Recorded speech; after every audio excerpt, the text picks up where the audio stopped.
Tonight, count with me, 1 bell for the front door, 2 for the drawing room, 10, 12, 20, until the board on the kitchen wall looks like a beehive of brass eyes, each one ready to blink to life and order a human body into motion. You're standing in front of that board in 1885, shoes still damp from the November slush, a plain black dress clinging to your knees with the weight of coal, dust, and steam. Your new name here is not a name at all, it's girl. Your real name, Nora Flynn, will be kept for letters home and whispered prayers. The bell-marked master's study snaps alive. 2 dings, a pause, 2 more. The butler does not flinch. He simply tilts his polished head and says, "Water to the study. Hot. Now." This is how a mansion speaks in the Gilded Age. Not with words, but with bells, trays, and footsteps. Every chime is a command. Every command is a test. And if you fall, if a plate wobbles, if soup goes cold, if silence breaks where silence should live, this house will spit you back into the snow the way the ocean throws back driftwood. No references, no halfway, no second chances. Before we get cozy, a promise. For the next 7 minutes, I'm going to show you what opulence feels like from the inside, the heat in your lungs when the coal range roars, the sting of lion cuts you can't stop reopening. The way a staircase can separate 2 species of people under one roof. If at the end you don't smell lemon oil and hot iron in the back of your throat, I didn't do my job. Ready? Back to the bells. The kitchen is a weather system of its own. Steam, smoke, and the thudding rain of lids set down too hard because there's no time to be gentle. Mrs. Delaney, the cook, rules this climate with a steel spoon and a rosary that lives in her apron pocket. The scullery sink is your country now, a deep stone trough that never empties, a volcano of scalding water fed by a copper boiler that hisses like a cat. There are no rubber gloves. There is soap made with lye that bites skin and bleaches knuckles, until your hands look older than your face. Stack plates by size, says Annie, a scullery maid with chapped wrists and soft eyes. Pots first while the water's hottest. Copper gets vinegar and salt. Slow circles, no scratching, and mind. Your back, you'll want to bend from the waist, but don't. Save your spine, you'll need it. You will need everything. This house eats people. 2 hours ago, you were on the curb staring up at limestone and light the Winthrop house. 5 stories of can't be told no. The butler measured you in one glance. Height for stairwork, hands for kitchen work, eyes for knowing when to look down. He counted your breath like a banker counts coins. References, he asked, though he already had the letter from your aunt folded in his pocket.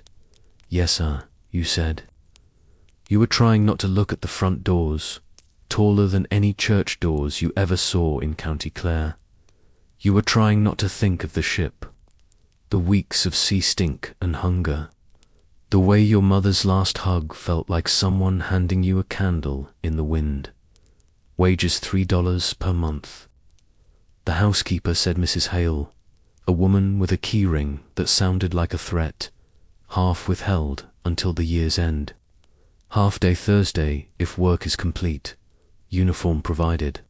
Church at 7. No visitors. No street talk. No opinions. Understand? Yes, ma'am. Don't ma'am me, she said. I'm not your mother.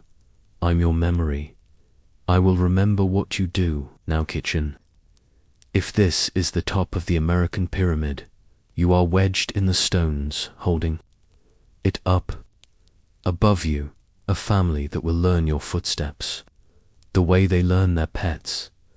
Mr. Winthrop has made a fortune with rails. and trusts those two words that turn steel into castles. Mrs. Winthrop curates her life like a museum, chairs in pairs, opera tickets tucked into a bronze tray, gloves that cost more than your year's wages. A daughter who will be brought out this season in a gown sewn from Paris air. They do not hate you. They simply cannot imagine you. That may be worse. The first burn arrives before your first bite of food. You lower a kettle too fast, and the steam kisses the tender skin between thumb and forefinger. It's not a crow out. Burn, just the kind that says, I will be here for days. You put your hand behind your back as if shame can cool it. Annie sees, and with the speed of someone who has learned to help without asking, she dips a rag into the cold bucket and presses it into your palm. Hold tight, she says. Don't tell cook. She'll send you out if you drip on plates. You blink out. Out is out, she says. You can't be out. The bells titter and then sing the morning room, the dressing room, the small parlour to dings fast, which means extra cups, the front door. Upstairs, the day begins with tea and eggs. Down here, the day begins with carrying heat from one place to another, to the copper boiler, to the kettle, to the ovens, to the servant's bath once a week. If the housekeeper is feeling merciful, you will carry heat until your shoulders know exactly how much a scuttle of coal weighs without looking. You meet the hierarchy in a blur. Mr. Parrish, the butler, tall as a wardrobe and twice as quiet. Finch and Albie, the footman, hired because they could pass for matching furniture. Maggie, the head housemaid, who can make a bed so tight it looks ironed. And Mrs. Hale of the Keys, whose job is to think of what can go wrong before it does, and to find out who made it go wrong after it has. There's also a coachman. You will almost never see horses have their own kingdom, to laundresses who come on Mondays with forearms like rope, and a gardener who knows the household by what they throw away. You'll sleep top floor, Mrs. Hale said earlier, marching you up the narrow back steps that rise like a throat behind the grand staircase. Attic dormer, 3 beds, 1 trunk each. Washstand with a pitcher, chamber pot down the hall. If you're shy, you won't be. There it was, the little room under the roof, with the window too small for the sky. The mattress was thin and the blanket smelled of soap and other people's tiredness, but it was yours. You touched the uniform folded on the bed the way you once touched your mother's cheek, carefully, like you could leave fingerprints. Back in the kitchen, the world picks you up and carries you. You wash 100 cups and saucers. Your hands prune, then sting, then go quiet. The quiet is dangerous. That's when you rub too hard and scratch a silver rim, or pick up a hot plate without seeing it steam. It's absurd, the amount of delicate things rich people need to eat an egg. It's obscene, the number of people it takes to keep those delicate things clean. A bell rings that Nora learns to fear. The invalid set. It means a tray to a bedroom. Fine china with tiny handles designed by someone who never had to carry them. Annie whispers as you walk the tray to the butler's pantry. Keep your eyes down. Right hand pour. Serve from the right. Don't breathe loud. Don't exist. She means dot beyond a cracked door. The morning room, a spill of pale light. And yellow-papered walls. Mrs. Winthrop is testing the weather of her mood with a letter opener. A florist's bouquet makes a small field on the table. Her daughter, Clara, is trying to be bored without looking ugly about it. The men are absent. The men are always absent until night when the best stories bloom. You pour not one drop on the cloth. Your heart meets your throat and shakes hands. You catch your reflection, a flicker in a silver urn. Cap too big, mouth set. The look of someone who has been told for weeks that she is lucky and is now trying to believe it. Girl, Mrs. Winthrop says, without looking up, your apron is creased. Yes, madam. You don't say. It is creased because I put it on at 5.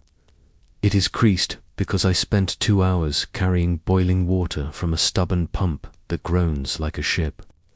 It is creased because the kitchen breathes fire and the scullery breathes storms, and the world of downstairs never sits down. You don't say anything. You are a furniture that moves. You are the hands that make other hands look clean.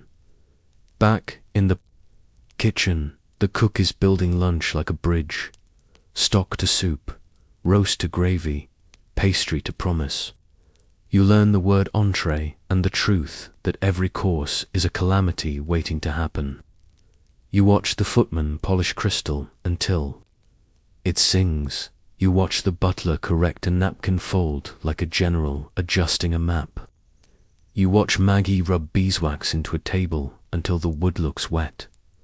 You are learning the first rule. Wealth is not soft. It is hard, sharp, and full of edges.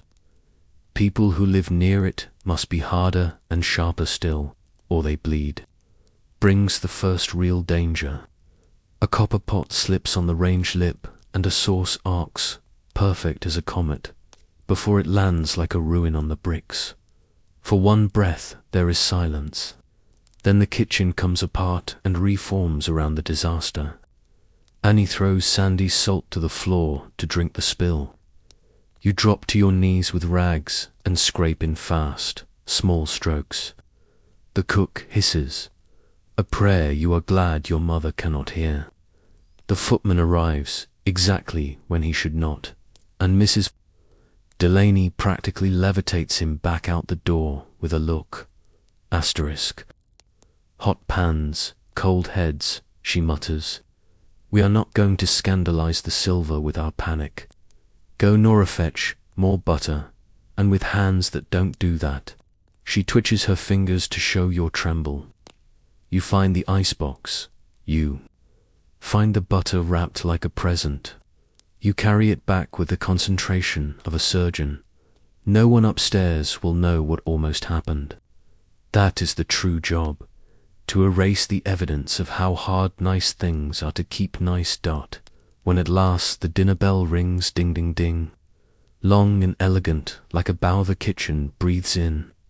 For 3 hours the house will be an orchestra, and every person below stairs will be an instrument tuned to quiet. You will not go up tonight. You will stand at the sink and catch the wave of plates as they come back down. The gravy kisses and fish bones and bread heels that prove people ate and talked and were slightly unkind to whoever was not present. You'll wash until your knuckles forget they belong to you.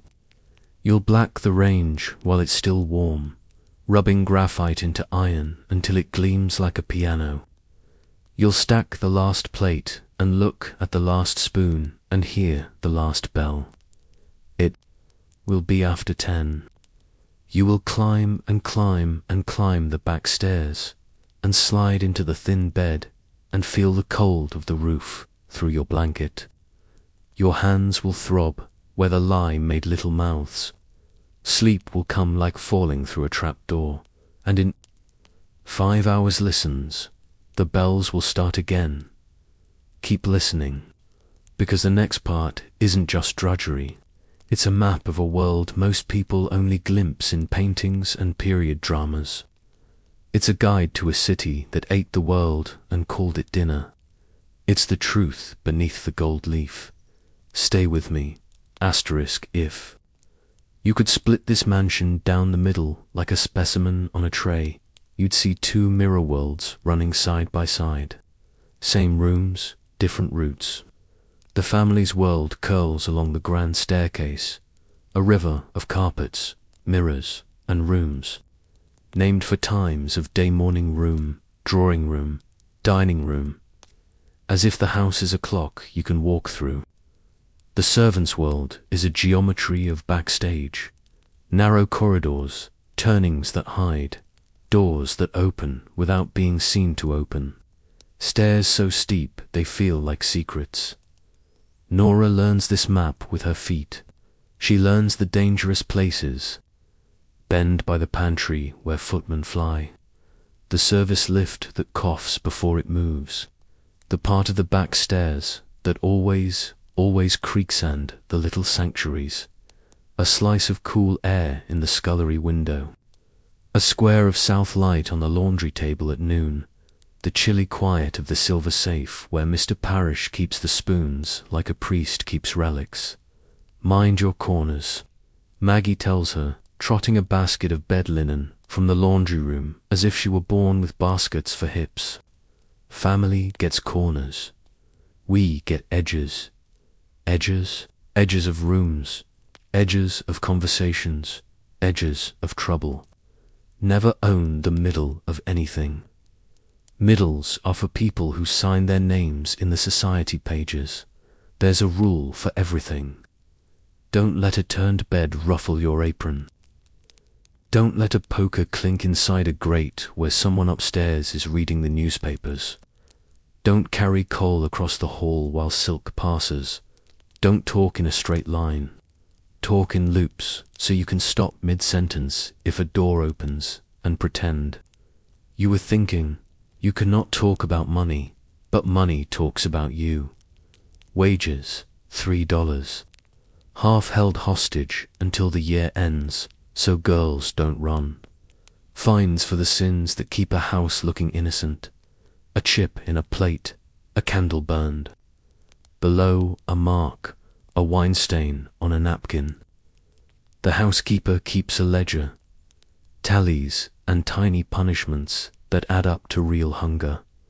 Learn to mend, Maggie says, showing her the sewing basket that belongs to no one and everyone. Mending is how you keep a wage from getting holes. Torn pillowcase, that's a penny saved. Seam gone in the master's shirt, that's two. If you can make a thing look unbroken, you might keep yourself that way a while. Upstairs, the master's study smells like leather and habit. The master is kind the way weather is kind. Sometimes it is not raining. He manufactures steel and certainty. He dines at his club like a soldier goes to the field. His name appears in print more often than his wife's face appears in mirrors. In a city that measures men by what they can buy, he can buy practically anything except an extra hour for his servants to sleep. Mrs. Winthrop's world is a stage with thick curtains and colleens. She has committees. She has calls. She has the art of finding the exact line between looking generous and looking naive. She is not wicked. She is simply busy being decorative and strategic at the same time. That is its own career. She does occasionally notice things below stairs, like whether the citrus at tea tastes tired, or whether the mantelpiece garland looks like it costs money, which it does. When she notices a girl's hands, it's either too scold or rarely too soften. Clara, 18, and nearly a debutante, watches her mother like a student watches a clock. She is learning to be seen, which requires practice in the art of not being seen when that is called for. She walks like glass. She dreams like fire. She will someday stand at the top of a staircase looking down at men who pretend not to look up. And Nora will be somewhere on the periphery of that staircase, hands smelling of coal, heart smelling of Ireland, seeing more than she should and saying nothing because saying is a privilege. And privileges are counted and assigned. Where are the children? Nora asks once, because she never sees any. Maggie laughs. In houses like this, children are what governesses are for. They're part of the furniture until they're part of the story. When they're small, they're upstairs. A rumor. When they're grown, they're downstairs a parade. The downstairs parade is constant. Tradesmen at the door at dawn. the fishmonger's boy with fingers blue from the ice, the butcher with arms like hams, the florist's apprentice carrying a small forest. There's a clockwork to deliveries. Break it, and the house choose you.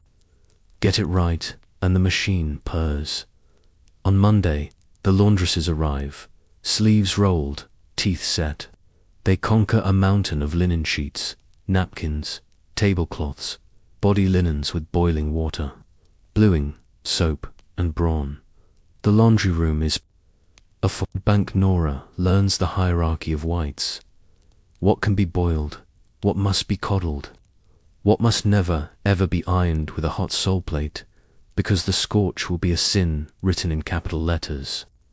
The mangler, don't call it a wringer if you want to be thought civilized, takes the water out with its 2 fat rollers and a sound like someone sighing forever. Hands. The laundress named Lottie says, shaking her own, which looked like she used to play piano with them, you only get 1 pair. Get a salve, or make one. Beeswax and tallow if you can. Don't wait until they split. Bleeding on the linen is a fine none of us can afford. On Wednesday, the housemaids do rails and frames, high dusting with long swan-feathered brushes, the ceiling roses and cornices. No one upstairs looks at, and everyone would notice if grey. Nora learns to climb a small ladder without wobbling, too. Tie a rag around a broom head and coax dust out of corners like you'd coax a shy cat. She loves the moment when a room goes from sour to clear, when the rug pattern shows its colours and the air tastes less tired. She hates dragging a rolled carpet onto the balcony to beat it like a thief. Her shoulders learn to hate and then to carry and finally to just be. There is a secret language of the dining room, small forks for fish, knives that look like they'd rather be swords, glass so thin you're afraid to breathe on it. Mr. Parrish runs a school of dinner like a headmaster. Place settings measured by thumb widths, napkin folds that look like birds, a table laid so symmetrically the cloth could be used to teach Euclid. This, he says to the footman, with a gentleness that masks the possibility of thunder, is not just feeding people. This is making them believe nature itself is this tidy. Nora thinks, not for the first time, that nature is tidy only when someone has been out early making it so. The rules about doors might be her favorite. Family uses doors with brass knobs. Servants, those with iron. Family doors swing easily on weightless hinges. Service doors push back like shoulders that don't want to move. There is even a door a guest would never see, little half-height door behind the pantry that leads to a run of storage. The pantry boy calls it the rabbit hole. When there's a crash or a shout or a cat in the kitchen stealing a slice of cut, it happens. Someone always ends up in the rabbit hole until the noise has been escorted out of the house and down the block. Clothes bind this world together. Uniforms are not just clothes, they're passports. Nora's black dress and white apron are the right visa for the kitchen and nowhere else. Maggie's grey means she belongs on bedrooms and stairs. The footman wear livery that turns them into carved pilasters with pulses. The butler's coat is a uniform of gravity. The lady's maid, Margaret, wears quiet, a colour like weather, and moves in and out of Mrs. Winthrop's dressing room as if the air part to let her through. Margaret is proof that promotion exists. She began in a kitchen much like this, and now touches silk without trembling. Watch your hands, she tells Nora the first time they meet properly in the corridor outside the dressing room. They can't look like they belong to coal if you want to work with cloth someday. Gloves, cream, rest. Hide them when you can. Rest, Nora says, half laughing. When you can, Margaret says, not laughing. On Thursday, Nora learns the most important threshold of all, the service. Entrance to the street. That little door makes the world huge. It is how she will get to Mass at dawn on Sunday. It is how she will send a letter to her mother twice a month with a coin inside and hope it doesn't get stolen. It is how she will visit the settlement house on Rivington Street on her half-day. The reading room with its warm lamps and quiet people, where a girl can hold a pencil long enough to remember she has a mind. The first time she goes, she spends 20 minutes staring at a map of New York like it's a portrait of the future. Lines and numbers and names that reach past Fifth Avenue, past the granite, all the way to docks and factories and streets, where servants on their half-days are just girls again, back at the house. Someone has spilled a drawer of cutlery. It clatters like rain. Mr. Parrish lifts an eyebrow, and the room goes silent as a chapel. Nora crouches with a towel and a basket and gathers forks by their necks the way you gather chicks. She's learning to move fast and look slow. She's learning that the only way to make this machine love you is to become a part that never squeaks. Night again, and the candles upstairs multiply like stars. Downstairs, the lamps are turned low to save oil. The kitchen emptying has its own music. Iron from heat to warm to cold. The bunching creak of a drying rack as a cloth weight shifts. The little final clicks of cooling lids. Nora stands in the scullery doorway and feels the day blow through her like wind through a doorway between two rooms. There's a sliver of moon on the yard bricks and a slice of sky that looks like river water. Somewhere beyond all this, people go home at dark. Here. Dark just means the house changes costumes. Tomorrow is dinner company, which in this house means practice for war. The cook will test new sauces on bread heels. The butler will take the silver out just to count it. Maggie will tell everyone to walk as if they're ghosts whose feet don't touch the ground. And Nora will stand in front of the bellboard and pretend she is made of patience, because there is a next thing. There is always a next thing. Asterisk, if hell had good manners and a menu, it would be a Gilded Age kitchen at 5 in the afternoon. The range is a locomotive parked indoors, doors glowing, flues muttering, heat rolling off in waves that make the air wobble. Nora learns to read that heat, like other girls read faces. Too hot for pastry. Shut the damper. Oven at a good bake. The ghost of your hand says yes. Copper sings when it's right. Iron sulks. Tin lies. Mrs. Delaney's board looks like poetry in a language of hunger. Oysters, potage, a la reine, salmon with cucumber, roast beef and potatoes, asparagus, hothouse, salad, cheese, Charlotte Russe. It's a ladder to climb with. No broken rungs. Miss a rung and the ladder throws you. Work forward, the cook says, which means think time, not tasks. Think what must start now, to be ready when the footmen come with the covered dish. Stocks begin days ago. The roast goes earlier than your stomach wants to believe. The asparagus waits in a damp towel like a sleeper who must be woken softly. For every minute the dining room spends talking about salmon, someone in the kitchen is counting heartbeats between dashes of salt. There is a romance to copper. No one tells you about. The way a polished pot holds the room's light like it hoarded a piece of afternoon. Then you cook in it, and it becomes what it really is. Thin wall between flame and food. A promise that must be kept continuously. A copper pan, unpolished, looks sick. A copper pan, overheated, looks angry. A copper pan, perfect, is a mirror. You can cook in skim girl, Mrs. Delaney says. And Nora learns to lean over a simmering stock and take away the cloud that would muddy it. She learns to salt with courage, not shyness. She learns to put a towel around a hot handle and never trust her brain to remember. Which handles are hot because the brain lies under pressure and the hand remembers correctly only once. Annie, beside her, is speed with a soft center. She can peel potatoes without looking at her hands. She can carry a tray that would topple a bigger girl. She can murmur kindness at a pace that doesn't slow her body.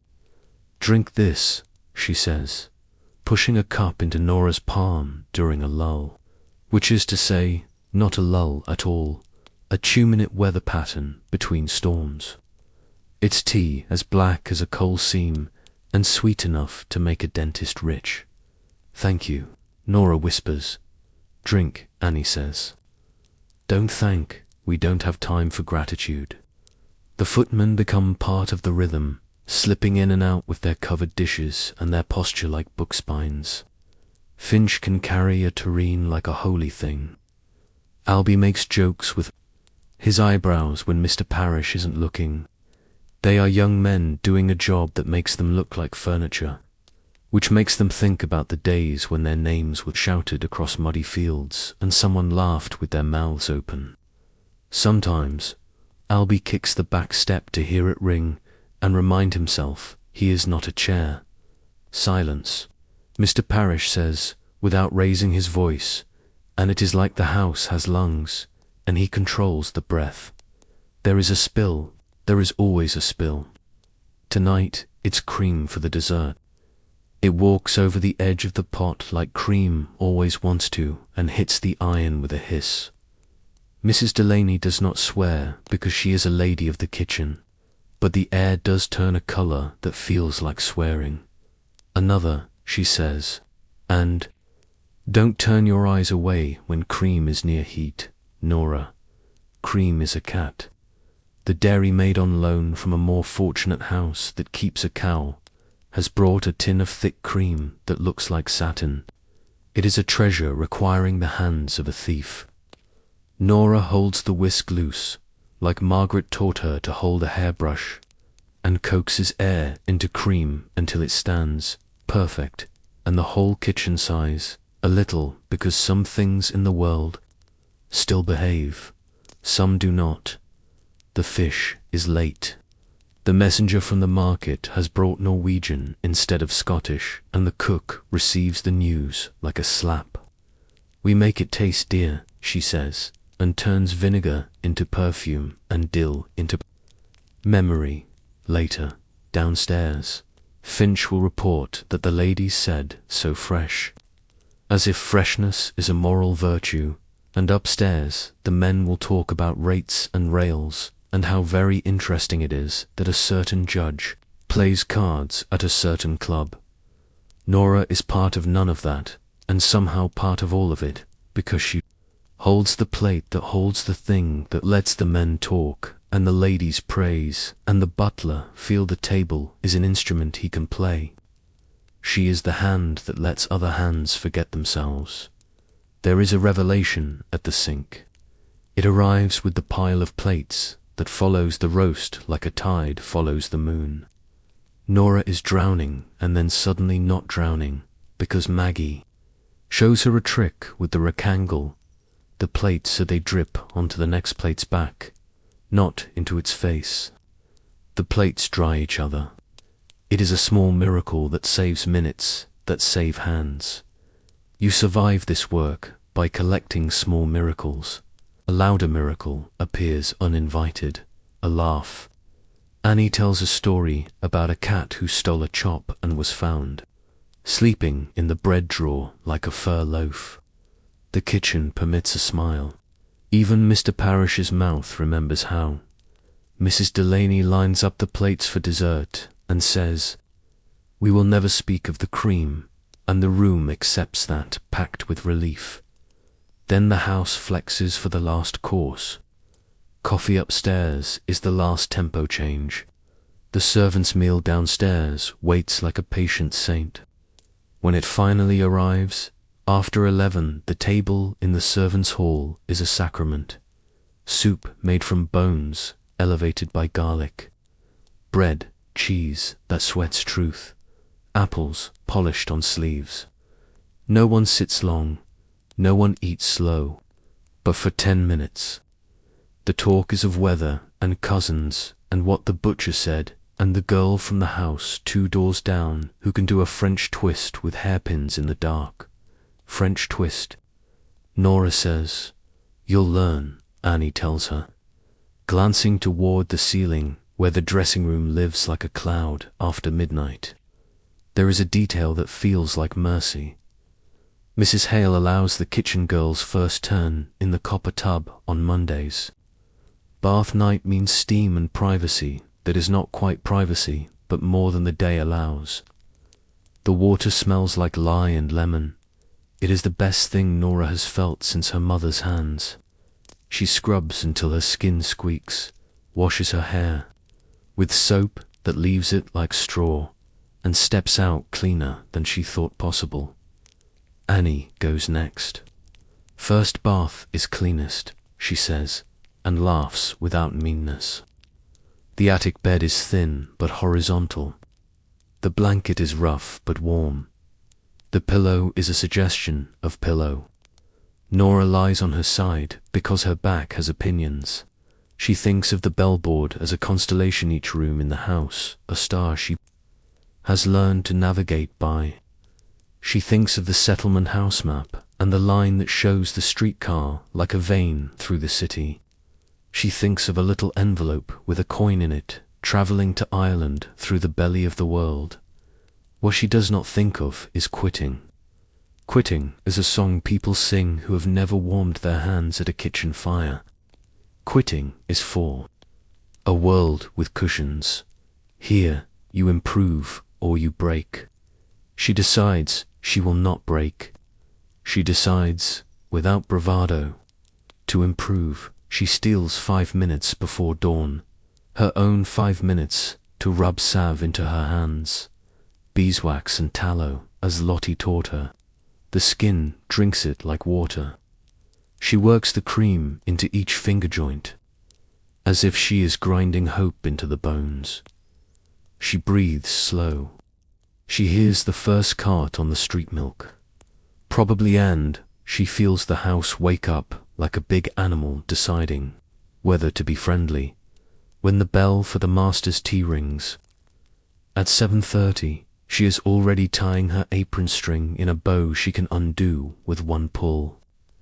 She is already in motion, a small instrument in a large orchestra, tuning herself as she walks, because today she will go above stairs during dinner.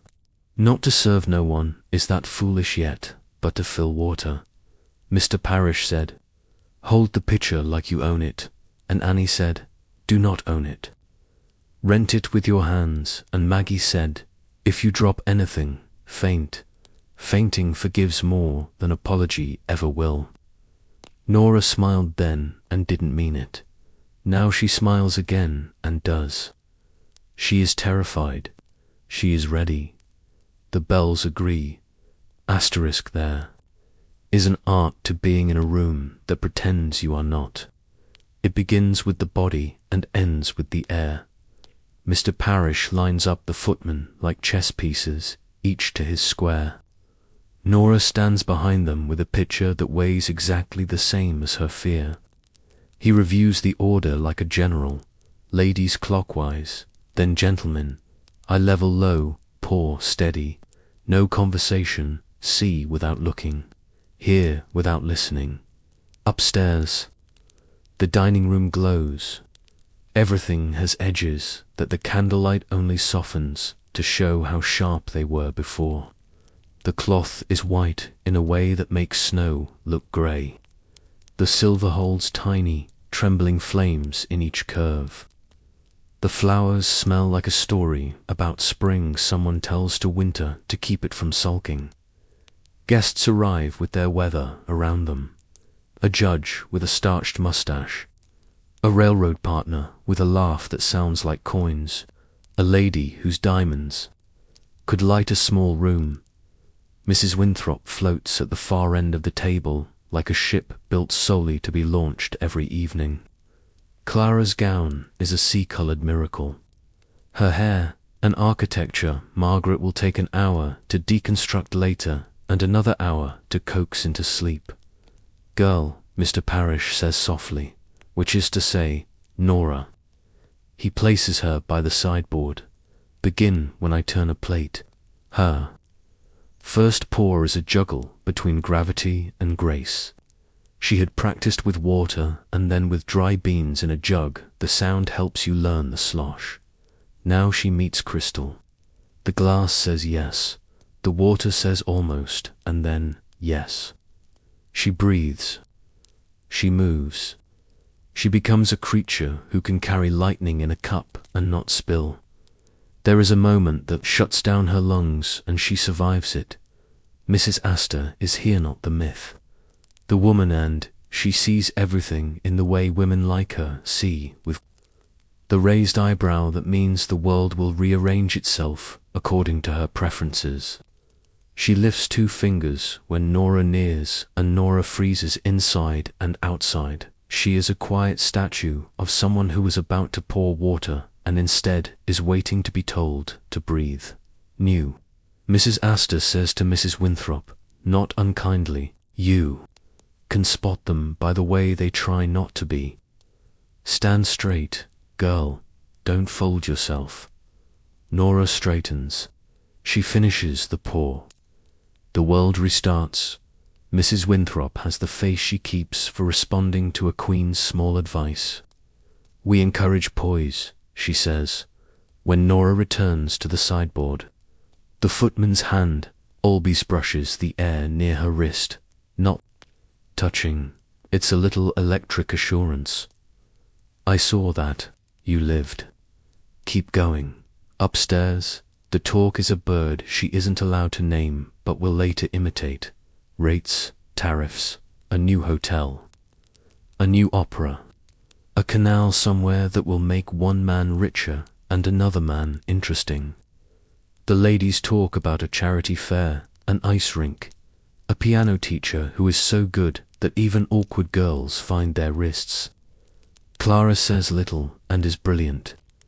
At it, downstairs, the kitchen counts courses like heartbeats. Mrs. Delaney plates with hands that have never trembled. The dish comes back with a scrape or a compliment. The compliments are tiny gold coins paid to the cook by the footmans. Gossip. Fish praised, Finch will say later, with the slight surprise of a man who has carried both good fish and fish pretending. Soup, 2 bowls left nearly full. That is a warning, a just seasoning. The kitchen receives these like the weather report and adjusts umbrellas. On her 3rd trip around the table, Nora sees what she is not supposed to, a married man's. Attention catching on a maid's face reflected in a window, then flitting away because reflection is safer than reality. She sees a girl's ring twisting on a thin finger. She sees Mrs. Winthrop's jaw tighten when the judge uses Irish, like a shrug. She sees Mr. Winthrop look at Clara as if he wants to put his fortune into a box and hand it to her to carry. She sees the footman being perfect and understands the labor of perfection, the sore arches hidden beneath polished shoes. Her hands shake exactly once, pouring for the judge when he laughs suddenly and kicks the table leg with a knee. The glass trembles and the water lifts in the bowl of it. Time becomes honey and then speeds back up. No spill. Her heart applauds her ribs. She moves on dot between courses. The butler's pantry is a lungsful pause, the closest thing to a backstage exhale. Olby makes a face like a clown the second the door closes and Maggie snorts into her sleeve, because she is not supposed to laugh, except she is human, and humans leak their joy when they can. Stand straighter, Maggie whispers to Nora as she lifts the pitcher for the next pass. She was right, that lady. Making yourself smaller won't save you. The job will eat you either way. Give it less to chew. Dessert is a parade of triumph, the reconstructed cream. The Charlotte standing on its sponge cake legs, like a city that hasn't learned about gravity. A drift of raspberries so red they look illegal in November. Praise drifts down the stairs with the sweet smell. So light, Finch reports. Mrs. W says it tastes like clouds. Tell her we import them, Mrs. Delaney says. Face granite with relief. Coffee is when men tell secrets they pretend are jokes. The cigars come out and the air goes velvet and mean. Nora stands like a column and thinks about the settlement house, about the reading lesson she will have on Thursday if life permits her to own that hour. She thinks about writing her mother that the city smells of coal and oranges, and that some nights she sleeps so hard she forgets she is far from home, and wakes with that one small sweet panic. How did I get here? That tastes exactly like stepping off a ship and touching land, when the dining room door shuts for the last time and the table is a battlefield of crumbs. The downstairs army moves in. Plates stack, forks count, wine glasses line up to be polished with cloth that leaves. No lint. Nora takes the last glass and holds it up and sees her face both stretched and shrunken, and thinks, this is a true picture of me, a girl maid, long by work and small by status, clear enough to be seen by anyone who bothers, invisible enough to be stepped through. The last job of the night belongs to the lower girls. Black the range, bank the fire, lay out the morning's kindling. It is a sacrament for tomorrow. Nora rubs the stove with a paste that turns her hands into small suns, and then into dull moons. She feeds the fire just enough so it will still be warm at dawn. She lines up the cups in the servants' hall, a kindness to her hungrier future self. Not bad, Mrs. Delaney says, which is kitchen for a medal. Drink. Annie says, which is family, for I saw you be brave.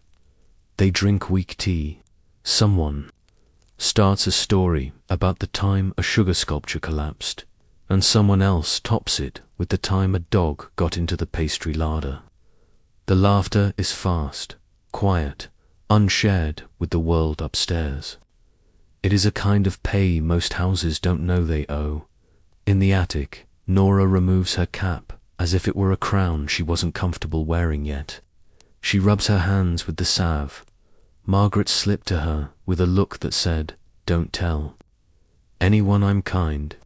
She stares at the tiny window and the slice of sky and the cold stars that don't care. And she says a prayer that is half gratitude and half bargaining and entirely practical. Keep me whole, keep them safe. Send a letter. Fast enough to catch up with my mother's worry. Asterisk. Tomorrow is half-day Thursday. If the work is complete, if no bell rings late, if no emergency uses up her freedom, if she goes, there is a room with lamps where words wait for her. There is a pencil that remembers her. There is a map that makes the city less like a maze and more like a promise. There is the thought new, fragile, bright that a girl can live downstairs and still build an upstairs in her head. Asterisk Thursday arrives on the clock's good side, but the clock has conditions. Half day if the work is complete, Mrs. Hale reminds everyone, which is the same as saying half day if no one upstairs remembers they own time. Nora ties her apron with hope and fear in the same knot and runs the morning the way you run a race with a tray on your palm. Steady eyes ahead, no heroics. Fires lit by 5. Porridge stirred without scorching. A scalded pot is a testimony. Mrs. Delaney says, meaning it tells the story of your inattention to anyone who cares. To read the bottom. Coffee ground, eggs coddled, napkins folded into obedient shapes that look like lilies if you squint. The butler's patrol passes the scullery door, black coat absorbing light. Like a moonless night, and Nora recognizes the curious warmth that comes when a formidable person does not find fault. It's not love, it's room to breathe. By noon, the kitchen has the day's second wind, and Nora's has become a promise she makes to her feet. 7 hours soon. She eats staff lunch, fast soup born of yesterday's bones. Bread as honest as a handshake. Canned finds the little room off the kitchen, the one with the peg hooks and the cracked mirror, where work uniforms become street selves. She puts on her own dress, the brown one with cuffs turned twice, and her aunt's shawl patched at the shoulders so neatly it looks like a pattern. In the mirror, she meets someone she remembers, a girl not wearing the house like a skin. The service door clicks like a wink and the city rushes in. Outside is a corridor of carriages and clatter, sound stacked on sound, iron rim on stone, boy winging paper, the long complaint of a dray horse turning too hard. Fifth Avenue glitters with ladies walking in pairs and parasols that say look and don't. Nora keeps to the edge of things and heads east toward the Horsica line, coins warm in her glove. It's a nickel for the cardier, for a girl who counts pennies. Cheap for the miles it gives back to her legs. The Horsica itself is a proof that strangers can be shoulder to shoulder without being enemies. Office clerks with cuffs grey from ink, a laundress whose hands are a map of work. 2 schoolgirls whispering as if the day were a secret they're allowed to keep. The car lurches, sighs, lurches again. Outside the windows, brownstone pride softens into commercial hustle.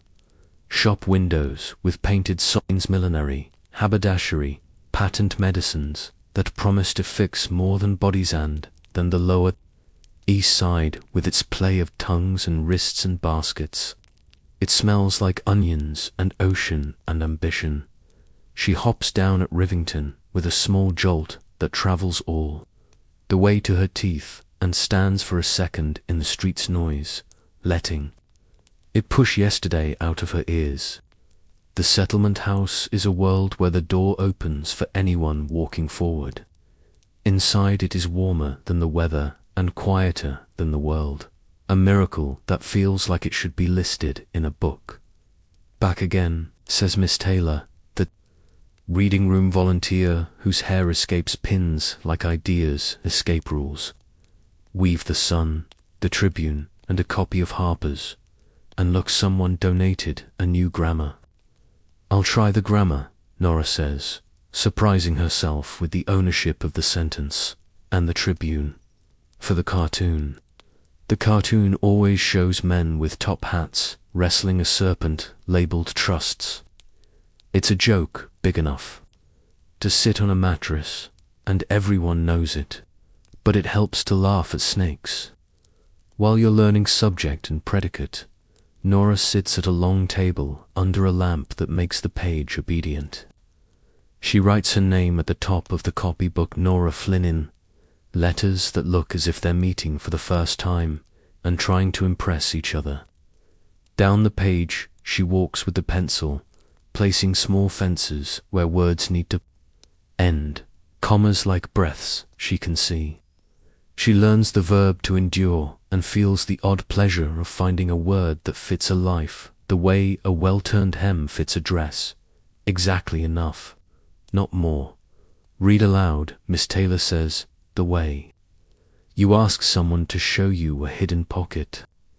Just the first line. Nora's voice comes out smaller than her body. The dash house, dash has dash, many rooms. She swallows rooms. The word echoes. She glances up, ready to apologize for her mouth, but Miss Taylor only nods once, as if the effort itself is a perfect sentence.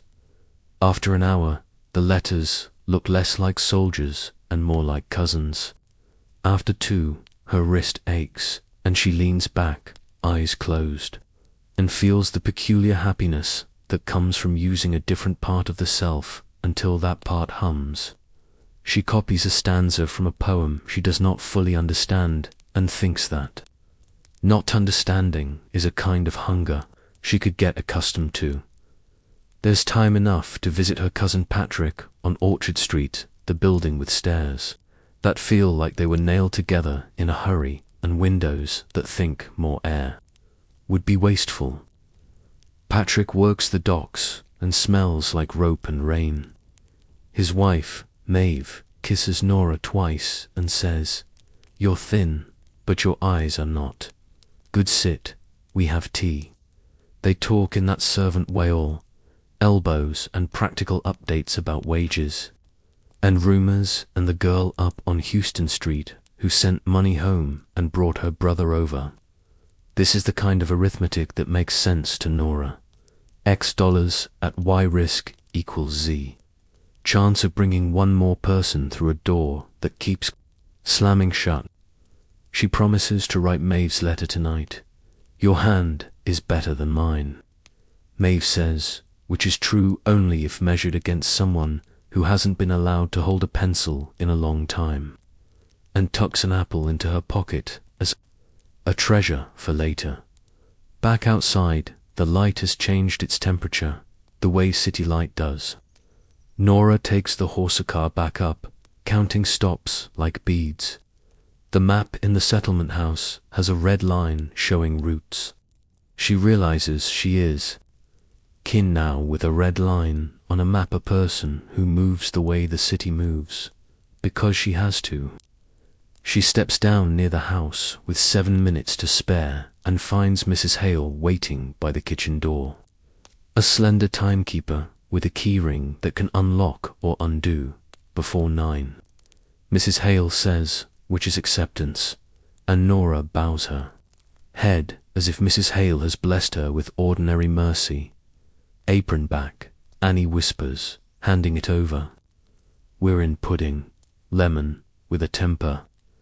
Nora ties the apron as you'd tie a kite, string tight enough to fly, loose enough not to cut, and falls into the rhythm she knows, rinsing bowls that smell like sugar and eggs, setting cups, blacking the damp patch on the stove where someone breathed too close.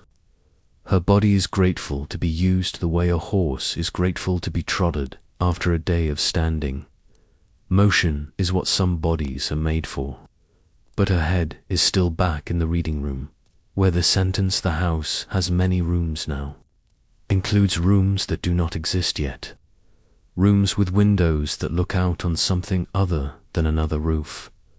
When the last cup dries and the last lamp is hooded, Nora climbs to the attic, shawl around shoulders, and takes out the copybook. She writes to her mother, "Dearest ma'am, the house has many rooms. I am learning the ones that are for me." The ink blots. She doesn't swear. She breathes on the page. Below, she writes the day's arithmetic in the corner: wages minus car fare, minus a penny for bread, minus the nickel she did not spend on a ribbon. At the end of the sums is a small number meant for Ireland.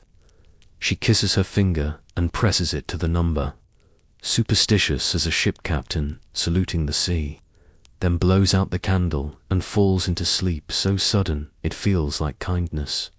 Tomorrow morning the bells will practice their cruel music, but tonight in her mind there is another sound, the scrape of a pencil writing. Her name in a book that does not belong to the Winthrops or Mrs. Astor or any man with a trust. It belongs to her. New York calls it the season, as if summer and winter are hobbies, as if weather were an accessory you could order by telegram. In truth, it's an orchestra of obligation. Invitations breed invitations. Dinners beget balls, charity galas. Mix the sugar with the sermon. For a house like the Winthrops, December is not a month. It is a test. Schedules bloom on Mrs. Hale's desk like maps for a campaign. 12 for dinner on the 9th, 14 on the 13th. The Charity Musicale on the 16th. The Astors on the 21st. That last entry isn't written. It's etched. Everyone below stairs reads it without moving their mouths. Preparation has a smell: beeswax, starch, coal dust, the metallic tamps of polish that turns silver into a mirror that accuses your fingerprints. Maggie draws up lists, her pencils sharpened to dangerous points. Mr. Parrish rehearses the footman at a borrowed table in the servants' hall, marking place settings with chalk lines like a general drawing trenches. Mrs. Delaney runs trial, saucers over bread heels, tilts her head, adds a whisper of lemon or a shout of salt until the sauce says, "I am civilized." Clara's ball gown arrives in a coffin of tissue paper, escorted upstairs as if it were an heiress. Margaret and Nora hover as if the dress has a temper. Pale blue with a scatter of sequins that catch light like gossip, it turns the dressing room into a chapel. "Don't breathe on it," Margaret murmurs, half in jest, mostly not. She shows Nora how to lift silk by its seams, not its face, how to smooth with the flats of fingers that have learned to ask before they touch. Downstairs, desert wars begin. Charlotte Russ, a tower built on the bones of patience. Macaroons, like small moons. Citrus peeled so neatly that the rind unspools in a single ribbon that looks like a trick and is, in fact, muscle memory. The icebox holds blocks brought in by men with hooks. They lug winter into the kitchen the way sailors carry the sea. On the 21st, the house doesn't breathe. No one says Asta. They say tonight, and the word is heavy enough to anchor a ship. The table is a geography of perfection. Candles like milestones. Place cards with names that would make a streetcar conductor stand up straighter. Silver that could blind a person who has never seen much that shines.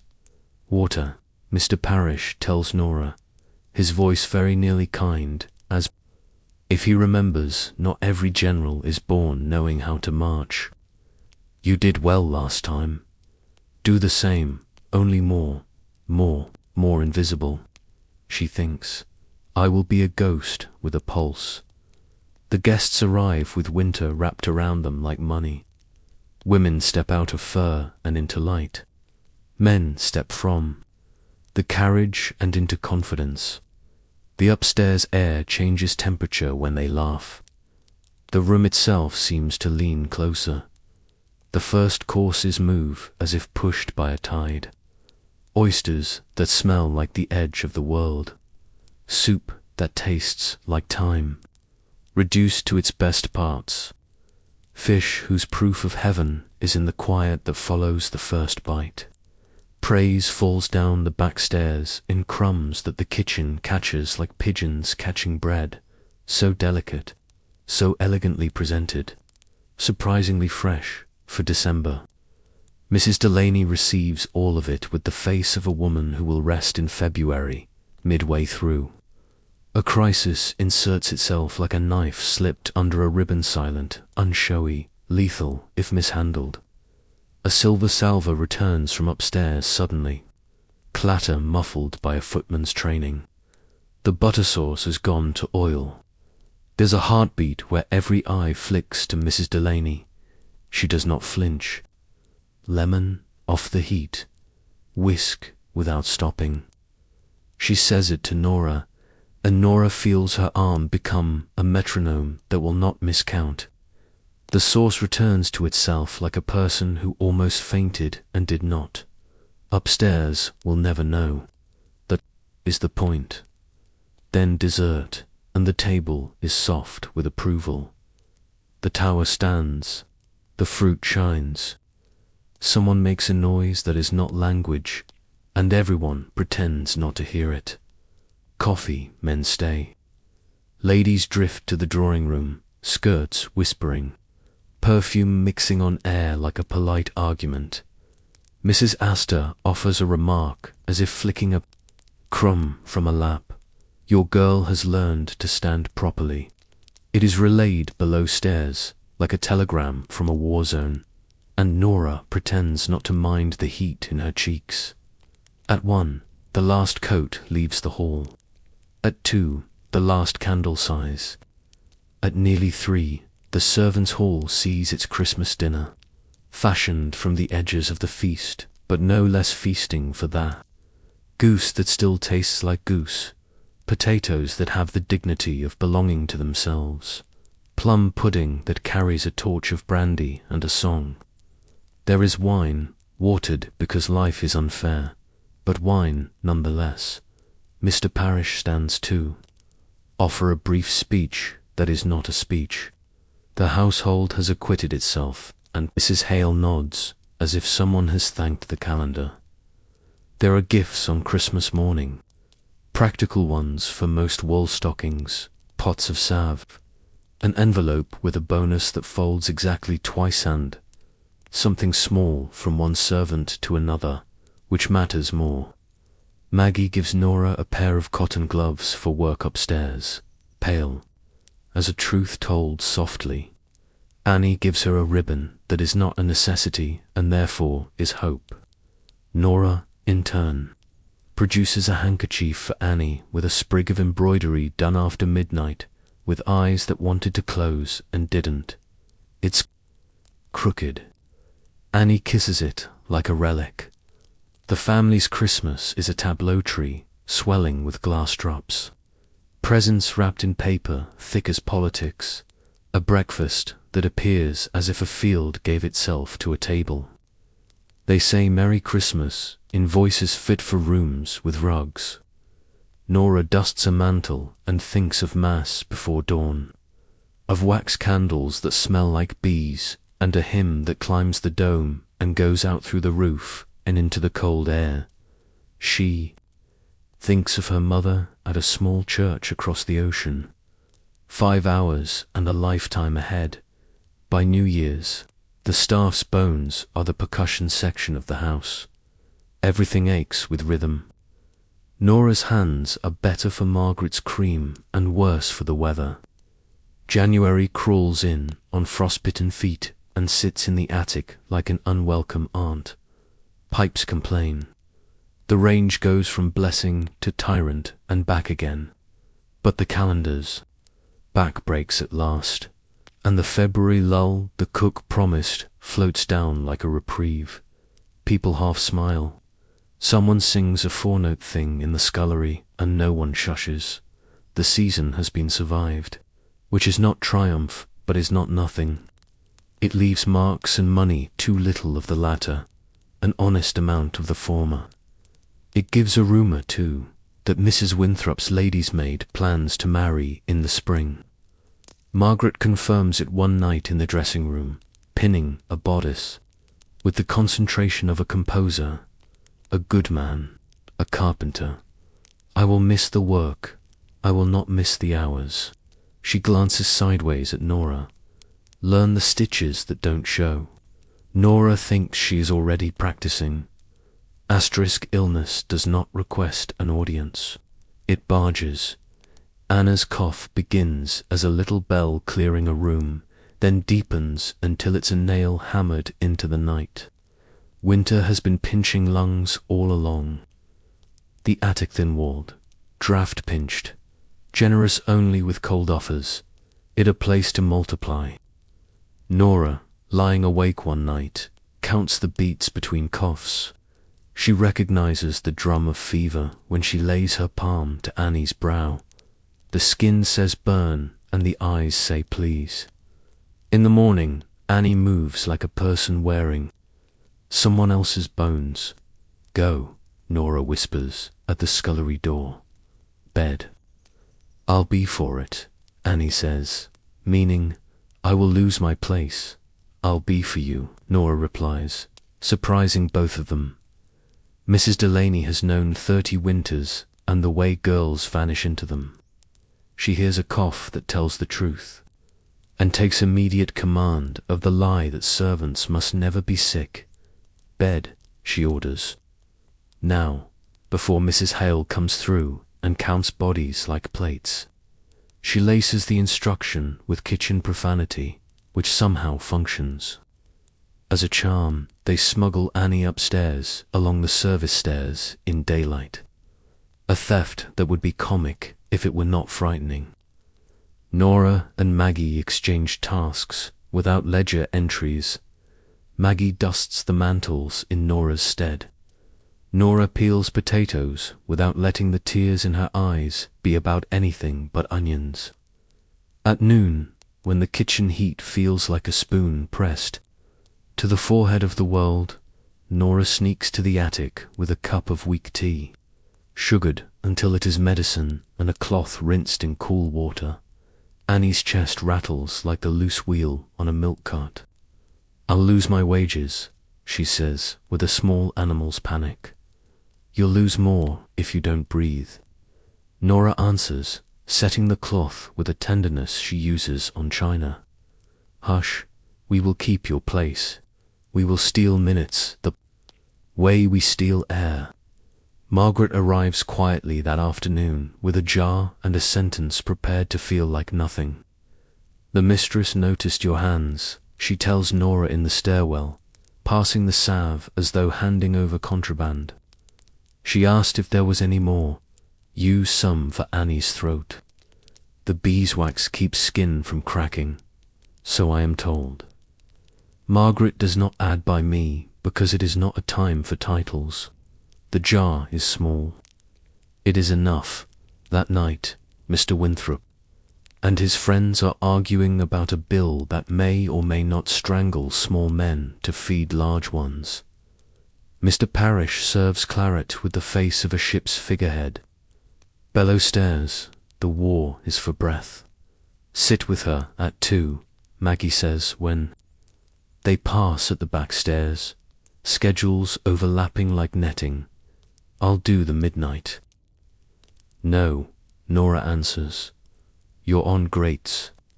"Grates can be late," Maggie says, and the two of them smile because the lie is obvious and necessary. The house runs on lies. They will run their own dot. At 2, the attic's air tastes of metal. Annie shivers under 2 blankets and a borrowed shawl. Nora counts her breaths as if they are coins and will not allow any to be lost. She tells a story in a whisper about a cow in County Clare that followed the lane to the sea and decided the ocean was a bowl and must be licked. The ridiculous image cuts the cough and makes a laugh, and the laugh eases something tight in. The room she makes tea from water boiled twice, and a pinch of mint from a pocket supply that might as well be Venice perfume. She changes the cloth. She does not sleep. At dawn, the house sits up, and so does Annie only to find the room tilt. "Sit," Nora says, which is the right verb when a body wants to fall. She thinks of the laundress, Lottie, and her lecture about hands, and realizes it applies to lungs too. You only get 1 pair. Care for them as for capital. There is a cost to mercy. It comes due around noon, when Mrs. Hale's tour collides with ordinary disobedience. Why is Annie not at her work? She asks the kitchen air, which hardens in anticipation. Mrs. Delaney meets the question with the solidity of a brick wall. "Because she is ill," she says, but not like a plea, like a fact in a book. "Because if she works, she will break, and you will be down a girl for a month. If she rests, you will have her in days. Would you like to be a fool or a manager?" Mrs. Hale's eyes narrow the way doors do before they open or slam. For a dangerous second, the housekeeper looks like the kind of person who wears keys as a crown. Then she exhales through her nose, a gesture that reads as wisdom disguised as displeasure, and says, "Keep her out of sight. Authority preserved, humanity permitted." The house returns to its beat. Annie's fever breaks like weather. It happens in a slow cascade First the flush leaves, then the eyes lose their glass, then a hunger comes back like a guest who wasn't sure they were invited. They serve her broth filched and relabeled as spillage. They bake her an apple in the fire's ash with sugar hiding in its core like a contraband letter. They wash her hair by the basin with water warmed by hand, and she cries because clean can feel like forgiveness. You'll be a weak, soft, Mrs. Delaney warns, practical as gravity. Soft means slow. Slow means careful, not clumsy. Be smart. Enough to survive. Annie nods and makes the bed. The attic exhales. The house never notices. That is how you know an act was both risky and right. The machinery above continues to hum, and Bellows stares. A single coin of new trust passes hand to hand, in the small lull after the season and the smaller triumph of breath returning to a body. Nora notices how Jacob the gardener whistles when he's alone, and the way Albie practices bowing with his reflection in the glass of the silver safe's door. She notices that Margaret rubs her wrists when she comes out of the dressing room, not because the bracelets are heavy, but because the roll is. She notices her own hands, the rawness less raw, the lines less cracked-hand, realizes the discipline is just care told what to do every day. On Sunday, the girls go to Mass in the faint cold and sit in a pew that is a harbour. Nora lights a candle for her mother and one for Annie, and a third for a future that has begun to look less like a rumour. On the walk back, the city is clean in that way morning grants 2 streets before trade undoes the blessing. When I'm old, Annie says, voice hoarse and happy to be, I'll remember the taste of that apple. You won't be old, Nora says, and then, realizing what she's promised, adds, not soon. In the kitchen, a pot bubbles like a remark. Mrs. Delaney tastes, nods, and hands Nora a spoon.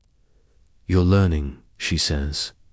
I am, Nora answers, and the room, which knows what learning costs, approves without saying so.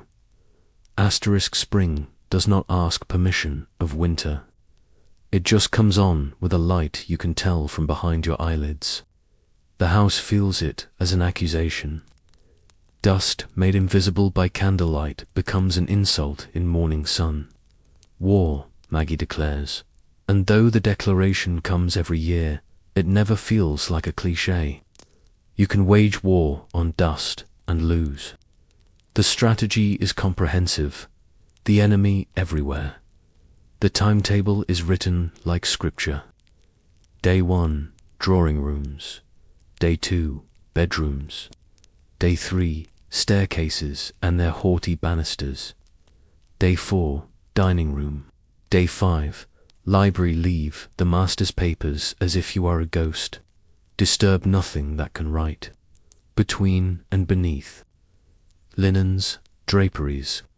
Carpets dragged into the yard like dragons and beaten until they surrender clouds. Nora learns the long tools first. There is a pole brush with a swan's neck for getting at cornices that collect soot-like compliments. There is a feather wand that tickles dust free without flinging it into a sunbeam where Mrs. Hale can see it and compose a hymn of scolding. There is the holy cloth, soft, lintless for the piano. Every key is a tooth, Mr. Parrish instructs. Do not make the instrument look like it has been licked. Carpets are monsters. For people roll one like a body and heave it toward. The doors, swearing under their breath in 3 languages.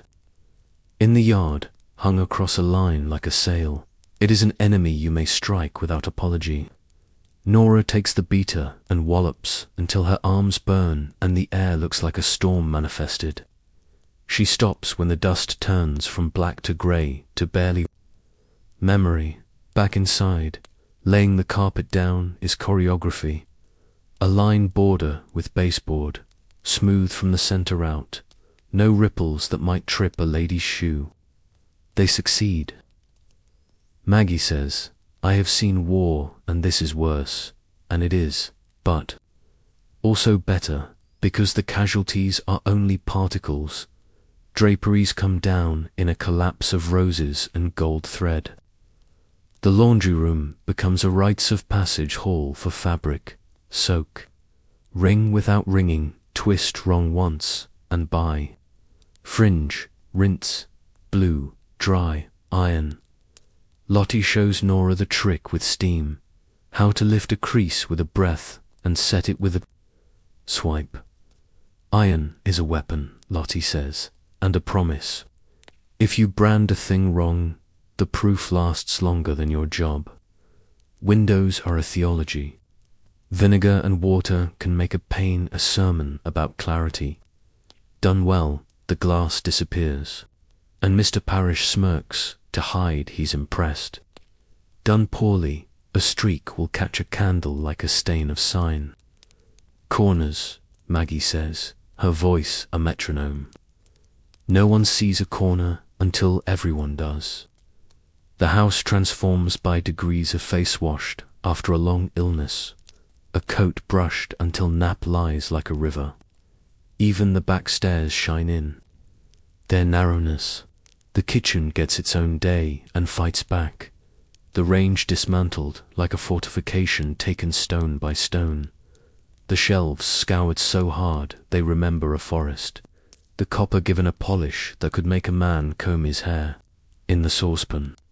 Nora scrubs the floorboards with lye that grazes her knuckles and thinks of the settlement house grammar. Present perfect. I have scrubbed. The floor has been scoured. We have survived. There is peril in all this righteousness. On the third day, Maggie takes a step from a ladder to a stair that is not there and makes a sound that turns the kitchen into a listening animal.